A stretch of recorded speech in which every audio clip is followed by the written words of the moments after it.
Ampere circuital law में देखो क्या है, ध्यान से सुनो। इसने कहा, ध्यान से, कल भी बताया था, आज ही बता रहा हूँ, ध्यान से सुनो, उसी के स्टेटमेंट में लिख लेंगे हम, ठीक है। जैसे कोई करंट कैरिंग वायर है, स्टेट वायर है, इसके चारों तरफ बनता है एक क्या, मैग्नेटिक फील्ड। ऐसे कॉन्सेंट्रिक मैग्नेटिक फील्ड बनता है। समझ गए कि नहीं समझे? कॉन्सेंट्रिक क्या बनता है, मैग्नेटिक फील्ड। ऐसे बहुत सारे कॉन्सेंट्रिक मैग्नेटिक फील्ड बनेंगे। तो थंब रूल से हम निकाल सकते हैं कि मैग्नेटिक फील्ड कैसे बनेगा। जो जो रूल्स एनसीईआरटी में दिए गए हैं बस वही पेपर में आएगा, ठीक है। तो थंब रूल से अगर हम ऐसे करंट कैरिंग वायर को पकड़ें तो जो अपने कल फिंगर है वो बताएगा किसको, मैग्नेटिक फील्ड को। समझ गए कि नहीं? और थंब करंट की डायरेक्शन को बता ही रहा है। तो यहाँ पर मैग्नेटिक फील्ड ऐसे ऐसे गया। तो एम्पियर सर्किटल, एम्पियर ने ये कहा कि ऐसे बहुत सारे लूप होंगे, ये तो जानते ही हो तुम लोग। तो उसमें से किसी एक लूप को क्या करो, तुम ले लो। किसी एक लूप को हम ले लेते हैं। तो जब एक लूप को हम लेंगे, ध्यान से समझना, ऐसे हम लोगों ने एक लूप को ले लिया तो इस लूप पे ऐसा एक पेरीमीटर जैसा बना कि नहीं बना। तो इसमें हम कहीं भी एक पॉइंट पर, छोटे से पार्ट पर, उसको करंट एलिमेंट जैसा मान लें, अगर छोटा सा पार्ट dl मान लें, क्या मान लें, dl। तो इस छोटे पार्ट पर छोटा सा स्मॉल मैग्नेटिक फील्ड होगा। क्या होगा, मैग्नेटिक फील्ड होगा। तो जिधर dl की डायरेक्शन होगी उधर ही सेम मैग्नेटिक फील्ड की डायरेक्शन होगी। समझ में आया? तो यहाँ मान लो करंट I जा रहा है, इसमें कौन सा करंट है, I, ठीक है। तो इसने कहा लाइन इंटीग्रल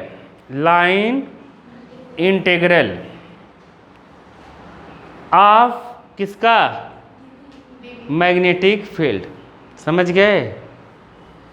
एट किस पर, सर्कुलर पाथ पर। समझ गए कि नहीं? या लूप का, कहाँ पर, लूप पर। किसके बराबर होगा, mu naught time current passing through the loop. समझ गए कि नहीं? Mu naught time current passing through the loop. समझ गए? तो उसके लिए मैथमेटिकल एक्सप्रेशन बनाया गया, लूप के लिए है इसलिए ऐसा लूप बना दिया। इसको हम लिख सकते हैं क्या, dB की जगह, देखो dB लिखना थोड़ा सा दिक्कत भरी बातें हैं, पता है क्यों? ध्यान से समझो। क्योंकि ये करंट कैरिंग वायर है तो हर जगह B सेम होगा। क्या होगा, सेम होगा। dB लिखने का यहाँ कोई रूल नहीं है। अरे समझे कि नहीं समझे? नहीं समझे क्या, मैं क्या बोला, नहीं समझे? जैसे यहाँ dB अलग हो, यहाँ dB अलग होता है, यहाँ अलग होता है, मतलब ऐसे छोटे छोटे जुड़ते और पूरा B बनता तब तो dB मानता। हर जगह B सेम है। अरे नहीं समझे? एक वायर गया है, वायर से फिक्स्ड डिस्टेंस पर चारों तरफ B का मैग्नीट्यूड सेम होगा। नहीं समझ पाए? डायरेक्शन अलग अलग होगी लेकिन मैग्नीट्यूड क्या होगा, सेम होगा। नहीं समझ पाई क्या? नहीं समझ पाए? जैसे ये तार है डंडे में, मतलब मान लो इसमें करंट ऐसे जा रहा है तो इससे R डिस्टेंस पे हर जगह मैग्नीट्यूड क्या होगा, सेम, B का। समझ गए? इसलिए हम dB नहीं लिखेंगे। कभी कभी देखो अपने कन्फ्यूजन हो जाता है, dB लिखना है कि नहीं लिखना है, कहाँ लिखना है। dl लिख सकते हैं क्योंकि ये लेंथ धीरे धीरे जुड़ेगी, पूरा बन जाएगा। dB नहीं लिख सकते हम। आ गया समझ में कि नहीं आया?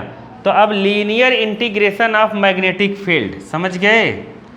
या line integral of magnetic field, dot लगा है यहाँ पर, डॉट A डॉट B का है, वो इक्वल होता है किसके, पता है क्यों डॉट लग रहा है? डॉट क्यों लग रहा है? दोनों वेक्टर हैं, या तो दोनों के बीच में क्रॉस लगेगा या फिर क्या लगेगा, डॉट लगेगा। समझ गए कि नहीं? तो दोनों की डायरेक्शन सेम होने की वजह से डॉट लगेगा यहाँ पर।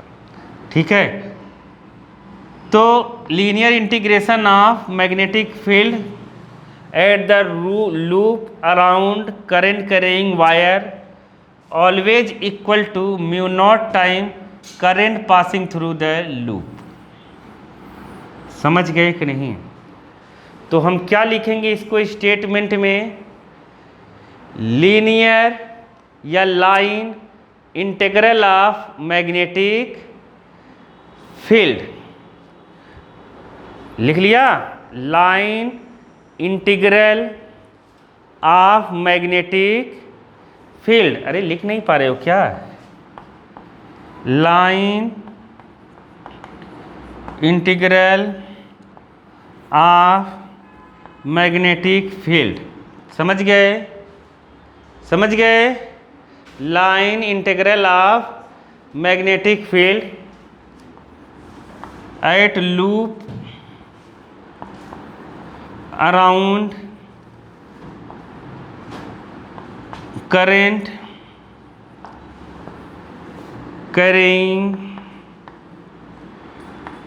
कंडक्टर या वायर, करंट कैरिंग वायर। समझ गए कि नहीं? नहीं समझे? इसका मतलब समझे, लाइन इंटीग्रल, इसे लीनियर इंटीग्रेशन भी कह सकते हैं। लीनियर इंटीग्रेशन किसका? ऑफ मैग्नेटिक फील्ड, बी का, एट लूप, लूप पर। समझ गए कि नहीं? नहीं समझे? Loop around current carrying wire, current carrying के वायर के अराउंड में जो बनेगा। नहीं आया? अपने मन से कुछ भी लिखो, बस सही लिखो। आया समझ में? नहीं? नहीं आया? इज ऑलवेज, ऑलवेज इक्वल, किसके इक्वल होगा? Equal mu naught time, mu naught time of current passing through, किससे? करंट पासिंग थ्रू किससे? वायर, वायर या लूप जो भी लिख लो। समझ गए कि नहीं? वायर ही लिख लो। नहीं, करंट कैरिंग वायर नहीं लिखेंगे। करंट कैरिंग वायर का मतलब करंट उसमें जा ही रहा है। नहीं समझे? नहीं आया? आ गया ना कि नहीं आया? तो वहाँ जो हम लोग लिखे पासिंग थ्रू वायर, तो वहाँ कितने लोग लूप भी लिख देते हैं। मतलब लूप के अंदर से जो करंट जा रहा है, मतलब लूप के इधर से, ये लूप है ना, उसके इधर से अंदर से जितनी करंट जा रही है उसके बराबर होगा। तो ये समझ में आया स्टोरी कि नहीं आया? इसका आ गया ना? अब सुनो, जैसे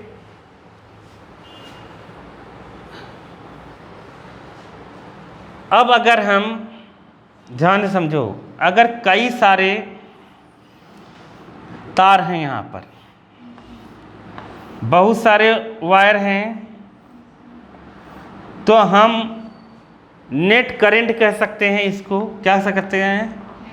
मान लो I1 है, ये क्या है? I2 है, इसमें क्या है? I3 है। तो ये क्या बन जाएगा पता है? क्या बन जाएगा फिर बताओ? dB/dL mu naught I1 plus I3। समझ गए कि नहीं? ऐसा बन जाएगा। जितना करंट जाएगा उतना टोटल करंट को जोड़कर यहाँ लिखना है। समझ गए कि नहीं? नहीं आया? नहीं आया क्या? तो लूप के अंदर से जो भी करंट जा रहा है, सब करंट का सम अपने को लिख देना है। अरे आ गया कि नहीं आया? एम्पियर सर्किटल लॉ नहीं आया? अरे नहीं आया क्या? आ गया ने? देखो, एम्पियर सर्किटल लॉ का जो डेरिवेशन है, ध्यान से सुनो वाल के। जैसे हम लोग इनफाइनाइट लेंथ की वायर ले लेते हैं। क्या ले लेते हैं? वायर ले लिया। इसमें करंट जा रहा है, क्या हो रहा है? करंट जाएगा। तो जब करंट जाएगा तो इसके चारों तरफ क्या बनेगा, एक मैग्नेटिक फील्ड बनेगा। नहीं समझे क्या? करंट जाएगा, देखो इधर देखो बल्कि के, अब हम लोग यहाँ पर एक क्या लेते हैं, लूप। क्या लेते हैं? ये लूप तो समझ गए होगे अभी मैंने जो बताया, कि नहीं समझ पाए? ये मैं पता है ऐसे पूरा सर्कल नहीं ले रहा हूँ। पूरा सर्कल क्यों नहीं ले रहा हूँ पता ही है ना? अरे पूरा सर्कल दिखाऊंगा तो अच्छा नहीं रहेगा, वो चैप्टर टाइप का दिखाऊंगा, क्योंकि 2D में दिखाना है अपने को ना। समझ गए कि नहीं? किस में दिखाना है? 2D में। इसीलिए हम लोग सर्कल को कैसा लेंगे? आ जाओ वाला, पूछा मत करो तुम तो। रास्ता भटक गए थे कैसे? अच्छा चलो ठीक है। देखो अब यहाँ पर सर्कल बनाना, लेकिन वो पूरी तरीके से सर्कल जैसा दिखना नहीं चाहिए। अगर दिख भी रहा है तब भी टीचर काटेगा नहीं। अब सुनो बात को, सुनो बालक, डेरिवेशन अब कैसे करेंगे हम इसका?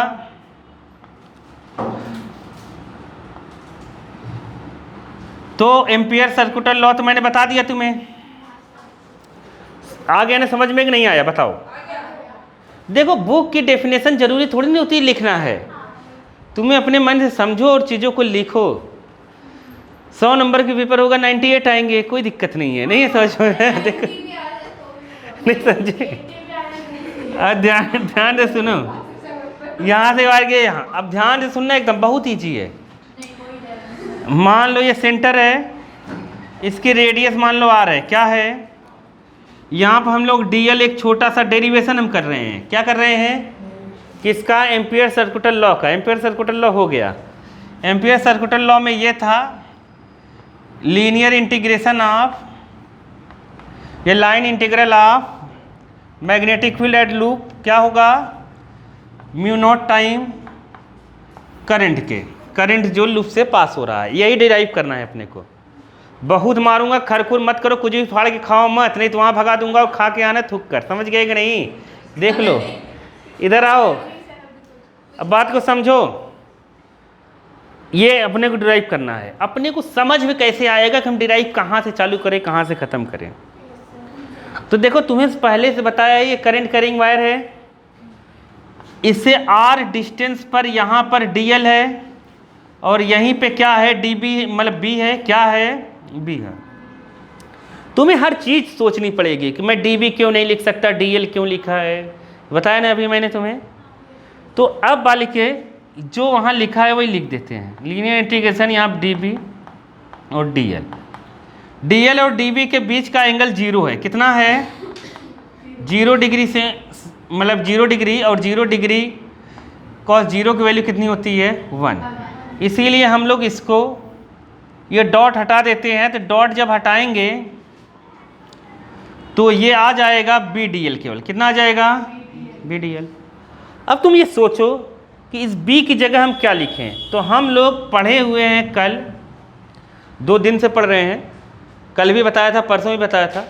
अगर इनफाइनाइट लेंथ की करंट कैरिंग वायर है तो किसी पॉइंट पर उससे r डिस्टेंस, a डिस्टेंस पर मैग्नेटिक फील्ड कितना होगा?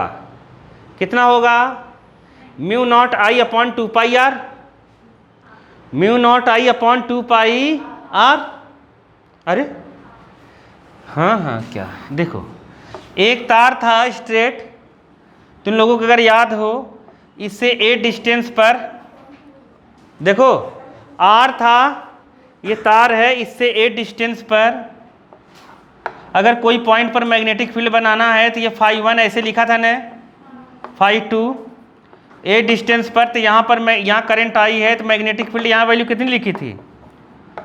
b इक्वल टू कितना लिखा था? Mu naught I upon sine φ1 plus sine φ2 ऐसे लिखा था, याद करो। जब ये इनफाइनाइट लेंथ की वायर हो गई थी तो यहाँ 1 हो गया था, 1 1 2 हो गया था, 2 से 2 कट गया। इसलिए इनफाइनाइट लेंथ की वायर के लिए किसी पॉइंट पर जो मैग्नेटिक फील्ड होता है B, उसकी वैल्यू फिक्स है। अगर ये इनफाइनाइट ऐसे बढ़ गया, इनफाइनाइट, तो ये 90 हो जाता है, ये 90 हो जाता है, तो B की वैल्यू क्या आ जाती है इन्फिनिटी के लिए? यहाँ साइन 90 की वैल्यू 1 हो जाती है, यहाँ 1 हो जाती है, 1 1 2, तो ये कितना आ जाएगा? म्यू नॉट I अपॉन 2, यहाँ आ जाएगा, 2 से 4 कटेगा, 2 पाई R। तो ये हम लोग पढ़ चुके हैं। तो यहाँ B की जगह वैल्यू रख देते हैं पहले, कितना आ जाएगा? ये सर्कल इसलिए बना रहा है क्योंकि लूप है ये, इसलिए टेंशन लेने की जरूरत नहीं है। यहाँ कितना है? Mu naught I upon 2 pi R, और ये DL, ठीक है। इसमें तुम बताओ, देखो बात को समझो, इसमें सब चीज़ कांस्टेंट है। ये R कांस्टेंट है, म्यू नॉट कांस्टेंट है, 2 पाई कांस्टेंट है, I कांस्टेंट है। I क्या है? कांस्टेंट है, जो इसमें करंट ऊपर जा रही है, समझ गए कि नहीं? I भी कांस्टेंट है। तो अब सब कांस्टेंट है, तो वैसे B भी इस पॉइंट पे हर जगह B मैग्नीट्यूड सेम रहता है, डायरेक्शन अलग अलग रहेगा। जब B यहाँ पहुँचेगा डायरेक्शन अलग रहेगा, लेकिन मैग्नीट्यूड क्या रहता है? हर जगह सेम रहता है। तो मैग्नीट्यूड सेम होने की वजह से ये पता है कॉस थीटा, ये डॉट कैसे हट गया? समझ नहीं पा रहे हो क्या तुम लोग? A dot B equal to होता है ए बी कॉस थीटा होता है। कॉस 0 की वैल्यू 1 होती है, इसलिए हट गया, इसलिए B। तो B मैग्नीट्यूड है, वो हर जगह सेम रहेगी, वो कांस्टेंट है। तो ये पूरा का पूरा बाहर आ जाएगा, केवल क्या बचेगा? Mu naught I upon 2 pi R। तो ये बनेगा क्या? DL। अब बताओ, इंटीग्रेशन का मतलब summation, DL DL DL DL, ये सर्कल है, पूरा सर्कल जुड़ेगा, DL DL 2 पाई R होगा। कितना होगा? 2 पाई R। तो mu naught I upon 2 pi R into 2 pi R, ये कट गया, कितना आया? Mu naught into I। ये बराबर कितना आ गया? Mu naught into I। यही प्रूव करना था, समझ गए कि नहीं? अरे समझे कि नहीं समझे? म्यू नॉट I, खत्म, ये आ गया आंसर। चलो कर लो।